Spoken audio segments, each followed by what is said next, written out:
Hi ನಮಸ್ಕಾರ. ನಾನು ನಿಮ್ಮ ಮಣ್ಣಿನ ಮಗ ಮನೋಜ್. ಇಂದು ರೈತರಿಗೆ ಲಾಭದಾಯಕವಾಗಿರುವ ಒಂದು ನಿಂಬೆ ತಳಿಯ ಬಗ್ಗೆ ನಾವು ತಿಳಿಯೋಣ.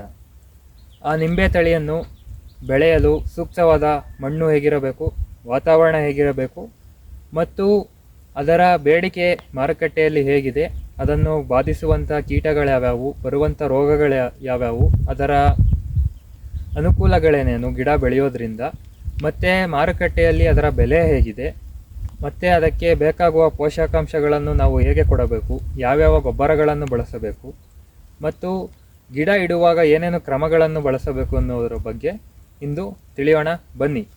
ಹಾಯ್, ಎಲ್ಲರಿಗೂ ಬೆಳಗಿನ ಶುಭೋದಯ. ಇಂದು ನಮ್ಮ ಬಾಲಾಜಿ ತಳಿಯ ನಿಂಬೆ ಗಿಡದ ತೋಟಕ್ಕೆ ಸ್ವಾಗತ. ಇಲ್ಲಿ ನಾವು ಏನು 30 ಅಡಿ ತೆಂಗಿನ ಸಸಿ ಇಟ್ಟಿದ್ದೀವಿ.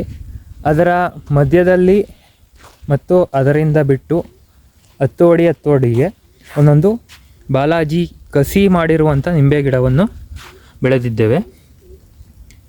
ಈ ಗಿಡ ಇಟ್ಟು ಸುಮಾರು, ಇದು ಕಸಿ ಮಾಡಿದಂಥ ಗಿಡ, ಅಂದರೆ ಏನು ಗ್ರಾಫ್ಟಿಂಗ್ ಅಂತಾರೆ ಆ ಗಿಡ. ಇದು 2ನೇ ಬಾರಿ ಹೂವಾಗಿದೆ, ಇಟ್ಟು 3 ತಿಂಗಳಾಗಿದೆ. ಈ ಬಾಲಾಜಿ ನಿಂಬೆ ಜಾತಿ ಆಂಧ್ರ ಪ್ರದೇಶದಲ್ಲಿ ಅಭಿವೃದ್ಧಿಪಡಿಸಿದ ಮತ್ತು ಹೈಬ್ರಿಡ್ ಜಾತಿ. ಇದು ರೈತರಿಗೆ ಹೆಚ್ಚು ಆದಾಯ ತರುತ್ತೆ ಮತ್ತು ಮಾರುಕಟ್ಟೆಯಲ್ಲಿ ಈಗ ಬಹಳ ಡಿಮ್ಯಾಂಡಲ್ಲಿದೆ. ಮತ್ತು ಇದರ ಗ್ರಾಫ್ಟಿಂಗ್ ಗಿಡ ಆಗಿರೋದ್ರಿಂದ, ಕಸಿ ಮಾಡಿದಂಥ ಗಿಡ ಆಗಿರೋದ್ರಿಂದ ಈಗ ನಾವು ಗಿಡ ಇಟ್ಟು ಹೆಚ್ಚು ಕಮ್ಮಿ ಇದು 3ನೇ ತಿಂಗಳು. ಕೆಲವೊಂದು ಹೂವಾಗಿದ್ದಾವೆ ನೋಡಿ, ಕೆಲವೊಂದು ಆಲ್ರೆಡಿ ಕಾಯಿ ಕಚ್ಚಿದ್ದಾವೆ. ಇದೇನು ನೀವು ನೋಡ್ತಾ ಇದ್ದೀರಾ, ಇದು ಗೊಂಚಲಾಗಿಬಿಡುತ್ತದೆ. ಈ ಬಾಲಾಜಿ ವೆರೈಟಿಯ ಮುಖ್ಯ ಗುಣಲಕ್ಷಣಗಳು ಏನೇನೆಂದರೆ, ಹಣ್ಣಿನ ಗಾತ್ರ ಬಂದ್ಬಿಟ್ಟು ಮಧ್ಯಮ, ಅಂದರೆ ಮೀಡಿಯಮ್ ಸೈಜಿಂದ ಸ್ವಲ್ಪ ದಪ್ಪ ಸೈಜು. ಮಾಮೂಲಿ ನಮ್ಮದೇನು ನಾಟಿ ಕಾಯಿ ಇರುತ್ತೋ ಅದಕ್ಕಿಂತ ಒಂದು ಸ್ವಲ್ಪ ದಪ್ಪನಾಗಿ ಬರುತ್ತೆ. ಅದು ಹಸಿರು ಕಲರಲ್ಲಿರುತ್ತೆ ಮತ್ತು ಹಣ್ಣು ಆಗ್ತಾ ಆಗ್ತಾ ಆಗ್ತಾ ಹಳದಿ ಕಲರ್ಗೆ ಟರ್ನ್ ಆಗುತ್ತೆ. ಇದು ಏನಕ್ಕೆ ವಿಶೇಷ ಅಂದರೆ, ನಮ್ಮದು ಏನು ನಾಟಿ ನಿಂಬೆ ಇರುತ್ತೋ ಆ ನಿಂಬೆಗಿಂತ ಇದು ಇಳುವರಿ ಜಾಸ್ತಿ. ನೀವು ಇಲ್ಲೇನು ನೋಡ್ತಾ ಇದ್ದೀರಾ, ಇದು ಗೊಂಚಲಾಗಿ ಬಿಡುವಂಥ ಜಾತಿ. ಇದು ಹೂವಾಗೋದು ಕೂಡ ಗೊಂಚಲಾಗಿ ಆಗುತ್ತೆ. ಮತ್ತು ಕಾಯಿ ಆಗ್ತಾ ಆಗ್ತಾ ಆಗ್ತಾ ಕಾಯಿಗಳು ಕೂಡ 2-3 ಒಂದೇ ಹತ್ರ ಬರುತ್ತೆ ನೋಡಿ. ನೀವು ಇಲ್ಲಿ ನೋಡ್ತಾ ಇದ್ದೀರಲ್ಲ, 3-4 ದ್ರಾಕ್ಷಿ ಥರ ಗೊಂಚಲಾಗಿ ಬಿಡುವಂಥ ಜಾತಿ ಇದು. ಇದು ಏನಕ್ಕೆ ವಿಶೇಷ ಅಂದರೆ, ಇದಕ್ಕೆ ಅಷ್ಟು ಸುಲಭವಾಗಿ ಯಾವುದೇ ಕ್ರಿಮಿಕೀಟಗಳಾಗಲಿ ಇನ್ನೊಂದು ಮತ್ತೊಂದಾಗಲಿ ಇದಕ್ಕೆ ಪ್ರತಿರೋಧಕ ಶಕ್ತಿ ಇದೆ.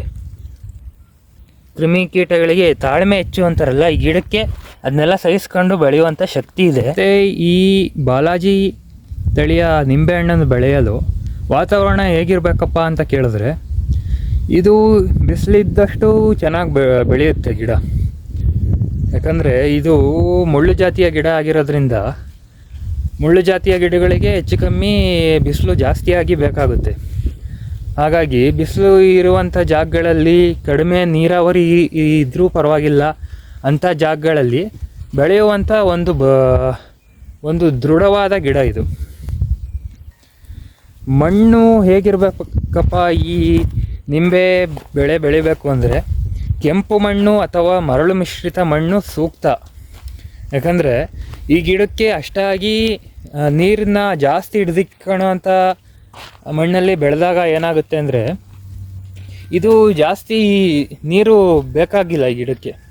ಹಾಗಾಗಿ ಮರಳು ಮಿಶ್ರಿತ ಕೆಂಪು ಮಣ್ಣಲ್ಲಿ ನೀರಿನ ತೇವಾಂಶ ಅಷ್ಟೊಂದು ಹಿಡಿದಿಟ್ಕೊಳ್ಳಲ್ಲ ಅವು. ಅಂಥ ಭೂಮಿಯಲ್ಲೂ, ಅಂಥ ಮಣ್ಣಿರುವಂಥ ಭೂಮಿಯಲ್ಲೂ ಬೇಕಾದ್ರೂ ಬೆಳೆಯಬಹುದು. 1-2 ಅಡಿ ಅಷ್ಟೇ ಈ ಗಿಡದ ಹೈಟ್ ಇರೋದು. ಕಸಿ ಮಾಡಿದ್ದ ಗಿಡ ಇಟ್ಟರೆ ಏನಪ್ಪ ನಮಗೆ ಬೆನಿಫಿಟ್ಟು ಅಂತ ಹೇಳೋದಾದರೆ, ಈ ಟೈಪು ಬೇಗ ಇಳುವರಿಗೆ ಬರುತ್ತೆ. ಒಂದಿಷ್ಟು ಗೊಬ್ಬರ, ಅದಕ್ಕೆ ಪೂರಕವಾದ ವಾತಾವರಣವನ್ನು ನಾವು ಕ್ರಿಯೇಟ್ ಮಾಡಿದ್ರೆ ಅದಕ್ಕೆ ಬೇಗ ಬೆಳೆಗೆ ಬರುತ್ತೆ ಮತ್ತು ರೈತರಿಗೆ ಒಳ್ಳೆ ಲಾಭದಾಯಕವಾಗಿರುತ್ತೆ. ಮತ್ತು ಈ ಗಿಡ ಹೇಗೆ ನೆಡಬೇಕು, ಏನು ಅಂತರಕ್ಕೆ ನೆಡಬೇಕು ಅಂದರೆ, ಈಗ ನಮ್ಮದು ಇದು ತೆಂಗಿನ ತೋಟ, ಅಂದರೆ ತೆಂಗಿನ ಗಿಡ ಇಟ್ಟಿದ್ದೀವಿ. ಮುಖ್ಯವಾಗಿ ತೆಂಗಿನ ಬೆಳೆ ಇಟ್ಟಿದ್ದೀವಿ. ಮಧ್ಯದಲ್ಲಿ ಅಂತರ ಬೆಳೆಯಾಗಿ ಈ ನಿಂಬೆ ಗಿಡವನ್ನು, ಬಾಲಾಜಿ ತಳಿ ನಿಂಬೆ ಗಿಡವನ್ನು ಇಟ್ಟಿದ್ದೀವಿ. ಇದೇನು ನೀವು ನೋಡ್ತಾ ಇದ್ದೀರಾ, ಈ ಗಿಡದಿಂದ ಮತ್ತೊಂದು ಗಿಡಕ್ಕೆ 10 ಅಡಿ, ಮತ್ತು ಈ ಸಾಲಿನಿಂದ ಸಾಲಿಗೂ 10 ಅಡಿ. ಅವಕ್ಕೆ ಮುಖ್ಯವಾಗಿ ಈ ನಿಂಬೆ ಜಾತಿಯ ಗಿಡಗಳಿಗೆ ಬಿಸಿಲು ಚೆನ್ನಾಗಿ ಬೇಕು. ಅವು ಏನು ದ್ಯುತಿ ಸಂಶ್ಲೇಷಣೆ ಕ್ರಿಯೆ ಮಾಡ್ತಾರೆ, ಫೋಟೋಸಿಂಥಸಿಸ್ ಮಾಡುತ್ತೆ. ಇವು ಅಸಿಡಿಕ್ ಆಮ್ಲೀಯ ರಸವನ್ನು ಹೊಂದಿರೋದ್ರಿಂದ ಈ ಗಿಡಗಳಿಗೆ ಮುಳ್ಳು ಜಾತಿಯ ಗಿಡಗಳಾಗಿರೋದ್ರಿಂದ ಇವಕ್ಕೆ ಚೆನ್ನಾಗಿ ಬಿಸಿಲು ಬೇಕು. ಮತ್ತು ಈ ಗಿಡಗಳಿಗೆ ಏನಪ್ಪ ಅಂದರೆ ಹೆಚ್ಚಿಗೆ ಆಗಿ ನೀರು ಕೊಡೋ ಅವಶ್ಯಕತೆ ಇಲ್ಲ. ನಾವು ಹನಿ ನೀರಾವರಿ ಈಗೇನು ನಾವು ಮಾಡಿದ್ದೀವಿ ಈ ಟೈಪ್ ಡ್ರಿಪ್ ಬಳಿಯಲ್ಲಿ ಒಂದೊಂದು ಮೈಕ್ರೋಟ್ಯೂಬ್ ಚುಚ್ಚಿಬಿಟ್ಟು ವಾರಕ್ಕೆ ಬೇಸಿಗೆಯಲ್ಲಿ ಒಂದು ಸ್ವಲ್ಪ ಜಾಸ್ತಿ ನೀರು, ವಾರಕ್ಕೆ 3ರಿಂದ 4 ಬಾರಿ, ಮತ್ತು ಮಳೆಗಾಲದಲ್ಲಿ ನೀರು ಬಿಡ್ದಲೇ ಇದ್ರೂ ನಡೆಯುತ್ತೆ. ಮಣ್ಣಿನ ತೇವಾಂಶದ ಮೂಲಕನೇ ಇವು ಚೆನ್ನಾಗಿ ಸದೃಢವಾಗಿ ಬೆಳ್ಕೊತವೆ. ಇದರ ಬೆಳೆ ಕೆಪಾಸಿಟಿ ಬಂದ್ಬಿಟ್ಟು ನಾವು 1 ಎಕರೆಯಲ್ಲಿ ಈ ಗಿಡವನ್ನು 10x10 ಅಥವಾ 12x12 ನಾಟಿ ಮಾಡಿದ್ದಲ್ಲಿ ಸರಿಸುಮಾರು 15ರಿಂದ 18 ಟನ್ನಷ್ಟು ಹಣ್ಣುಗಳನ್ನು ನಾವು ಕಟಾವು ಮಾಡಬಹುದು. ಮತ್ತು ಈ ಬಾಲಾಜಿ ತಳಿಯ ನಿಂಬೆ ಗಿಡಗಳಿಗೆ ಏನೇನು ರೋಗ ಬರಬಹುದು ಅಂದರೆ, ಸಾಮಾನ್ಯವಾಗಿ ಸಿಟ್ರಸ್ ಕ್ಯಾಂಕರ್ ಅನ್ನೋ ಒಂದು ರೋಗ ಬರುತ್ತೆ, ಮತ್ತು ಗುಮೋಸಿಸ್ ಅನ್ನೋ ಒಂದು ಎಲೆ ಹುಳು ಕಾಟ ಕೂಡ ಇರುತ್ತೆ. ಮತ್ತು ಇದರ ಮಾರುಕಟ್ಟೆ ಹೇಗೆ ಅಂತ ನಾವು ನೋಡ್ತಾ ಹೋದರೆ, ಬಾಲಾಜಿ ಹಣ್ಣಿಗೆ ಮಾರುಕಟ್ಟೆಯಲ್ಲಿ ತುಂಬ ಡಿಮ್ಯಾಂಡ್ ಇದೆ.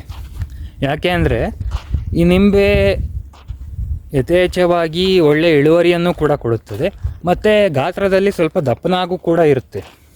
ಮತ್ತು ಇದರಲ್ಲಿ ರಸವನ್ನು ಸ್ಟೋರ್ ಮಾಡ್ಕೊಳ್ಳೋವಂಥ ಶಕ್ತಿ ಕೂಡ ಜಾಸ್ತಿ ಇರೋದ್ರಿಂದ ಇದರಲ್ಲಿ ಒಂದು ನಿಂಬೆಹಣ್ಣನ್ನು ಹಿಂಡಿದಾಗ ಮಾಮೂಲಿ ನಮ್ಮದೇನು ನಾಟಿ ಗಿಡದಲ್ಲಿ ಬರುತ್ತೋ ಅದರ 3ರಷ್ಟು ರಸವನ್ನು ನಾವು ಈ ಗಿಡದಿಂದ ಪಡೆಯಬಹುದು. ಆದ್ದರಿಂದ ಜ್ಯೂಸ್ ಅಂಗಡಿಗಳಲ್ಲಿ ಮತ್ತು ಹೋಟೆಲ್ಗಳಲ್ಲಿ ಮತ್ತು ಮನೆಗಳಲ್ಲೂ ಬಳಸಲು ಕೂಡ ಗ್ರಾಹಕರು ಇದನ್ನ ಯಥೇಚ್ಛವಾಗಿ ಇಷ್ಟಪಡ್ತಾರೆ. ಅದಕ್ಕೆ ಸೂಕ್ತವಾದಂಥ ಒಂದು ಸ್ಪ್ರೇ ಕೊಡುವುದರ ಮೂಲಕ ಬೇವಿನ ಎಣ್ಣೆ ಅಥವಾ ಒಂದು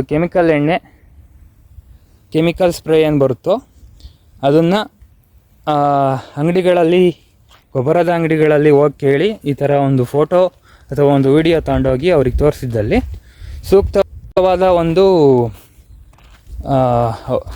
ಕೀಟನಾಶಕನೋ ಒಂದು ಕೆಮಿಕಲ್ ಸ್ಪ್ರೇನೋ ಇಲ್ಲ ಬೇವಿನ ಎಣ್ಣೆಯನ್ನು ಹೊಡೆದಲ್ಲಿ ಇದರ ನಿಯಂತ್ರಣ ಕೂಡ ನಾವು ಮಾಡಬಹುದು. ಇದಿಷ್ಟು ಬಾಲಾಜಿ ತಳಿಯ ನಿಂಬೆ ಗಿಡದ ಮಾಹಿತಿ. ನಿಮಗೆ ಈ ವಿಡಿಯೋ ಇಷ್ಟ ಆಗಿದ್ದಲ್ಲಿ ಚಾನಲನ್ನು ಸಬ್ಸ್ಕ್ರೈಬ್ ಮಾಡಿ, ತಪ್ಪದೇ ಲೈಕ್ ಮಾಡಿ, ಶೇರ್ ಮಾಡಿ ಹಾಗೂ ಕಮೆಂಟ್ ಮಾಡಿ. ಮತ್ತಷ್ಟು ಮಾಹಿತಿಗಳನ್ನು ಕೊಡ್ತಾನೇ ಇರ್ತೀನಿ. ಆದ್ದರಿಂದ ನನ್ನ ಚಾನಲನ್ನು ನೀವು ಪ್ರೋತ್ಸಾಹಿಸಿ, ಬೆಳೆಸಿ. ಧನ್ಯವಾದಗಳು.